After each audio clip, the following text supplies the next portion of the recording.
যেহেতু ইসলামী ব্যাংক বাংলাদেশ দেশের সর্ববৃহৎ বেসরকারি ব্যাংক, দেশের মোট রেমিটেন্সের একটি উল্লেখযোগ্য অংশ এই ব্যাংকের মাধ্যমে দেশে আসে।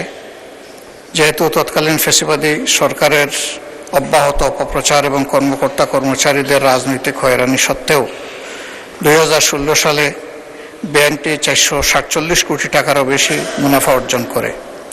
সে সময় খেলাপি বিনিয়োগের হার ছিল মাত্র 4%। কিন্তু পরবর্তীতে ফ্যাসিবাদী সরকার নজিরবিহীন উপায়ে ব্যাংকটির নিয়ন্ত্রণ দখল করে এবং ব্যাংক লুটপাট ও অনিয়মের মাধ্যমে শুধু এই ব্যাংকেই নয়, দেশের সামগ্রিক অর্থনীতিকে মারাত্মকভাবে ক্ষতিগ্রস্ত করে। এর ফলশ্রুতিতে 2024 সালে ব্যাংকের মুনাফা আশঙ্কাজনকভাবে কমে যায় এবং শেয়ার হোল্ডারদের কোনো লভ্যাংশ প্রদান করা সম্ভব হয়নি। খেলাপি বিনিয়োগের পরিমাণ মোট বিনিয়োগের প্রায় 51% এসে পৌঁছায়। যেহেতু ফ্যাসিবাদ পরবর্তী সময়ে ব্যাংকটি ধীরে ধীরে ঘুরে দাঁড়াতে শুরু করে এবং গ্রাহকদের আস্থা পুনরুদ্ধারের পথে অগ্রসর হচ্ছিল, এক বছরের ব্যবধানে ব্যাংকের মুনাফা 108 কোটি টাকা থেকে বেড়ে 137 কোটিতে উন্নীত হয়। ঠিক এমন সময় আবারও পুরোনো ব্যাংক দখলকারী চক্রের দৃষ্টি ব্যাংকটির দিকে পড়েছে।